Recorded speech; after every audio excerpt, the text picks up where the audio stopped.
What do Persian carpets, pistachios, and caviar have in common? They'll all be easier for American companies to import once all United Nations, European, and U.S. nuclear-related sanctions are lifted. Attorney Wynne Siegel advises companies that want to do business in Iran. He works for the law firm Aiken, Gump, Strauss, Hauer & Feld, where he says there's plenty of interest in investing in Iran, but I think what we will see from the U.S. business community is an enormous amount of frustration.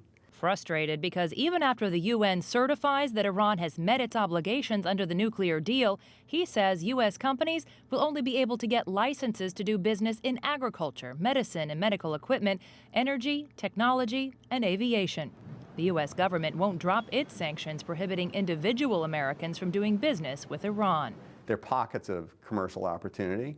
But what's important also to recognize is the core U.S. embargo that we're talking about not changing is grounded in legislation enacted by Congress. And so it would take an act of Congress to remove the most fundamental features of the U.S. embargo on Iran. So are you saying that implementation day helps foreign companies more than U.S. companies? Yes.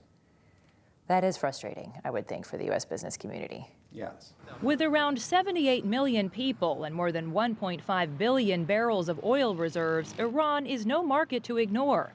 Companies like Apple, General Electric, and Hewlett-Packard have all reportedly made inquiries.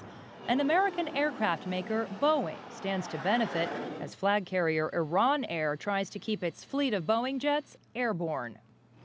But companies must also weigh the possibility that both EU and U.S. sanctions are designed to snap back into place if Iran reneges on the agreement. Right now, the risk is enormous because the U.S. sanctions on Iran are comprehensive. They provide civil and criminal penalties and liabilities for companies that ignore them and get it wrong.